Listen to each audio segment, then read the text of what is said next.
ਦਿੱਤੀ ਹੈ। ਮੁਜ਼ਾਕਰਾ ਤੁਹਾਡੀ ਮਾਂ ਨਾਲ ਹੋਏ ਨੇ ਕਿਸੇ ਦੇ? ਨਹੀਂ, ਮੁਜ਼ਾਕਰਾ ਤਾਂ ਹੋਏ ਕਿੱਥੇ ਨੇ? ਇਹਦੇ ਕਿਸੇ ਤਾਰੀ ਨੂੰ ਮਾਰ ਲਈ ਯਾਰ, ਇਹਦੇ ਕਿਸੇ ਕੁੱਤੀ ਦੇ ਪੁੱਤਰ ਨੇ। ਇਹ ਮੁਜ਼ਾਕਰਾ ਕਿਹਦੇ ਨਾਲ ਹੋਏ ਨੇ? ਦੱਸੋ ਤੇ ਸਹੀ ਨਾ ਸਾਨੂੰ। मीडिया के खबर तो चलाई जी मुज़ाकरात कामयाब हो गए, बाबा जी नाल होए ने, जिलानी साहब नाल होए ने, या किसी और वफद नाल होए ने, किदे नाल होए ने मुज़ाकरात? खबर कितों चल गई?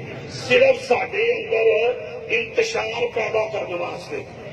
पहला उन्हें राती तकरीर की है, तड़ी लाई है। पागल का पुत्र इन्हें पता नहीं कि आशिक रसूल होंगे की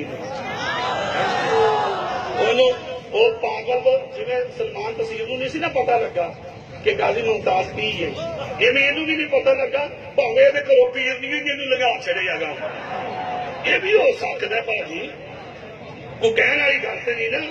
वो पीर नहीं ने जिन्हें बाबे फरीद के दरबार से झुका छड़िया नंगी पैरी, मदीने नंगी पैरी लै गई है, वो इत्थे भी काम पा सकती है। ये गल ज़हन च रखिया जे रब की लाठी बड़ी बेआवाज है। कोई मजाक नहीं, कोई गल नहीं, कोई बात नहीं। वाई समझ जो कायदीन नाल मुज़ाकरात होणगे, जो उन्होंने तरफों हुक्म होएगा, जो उन्होंने तरफों हुक्म होएगा, वो अमल कराओ।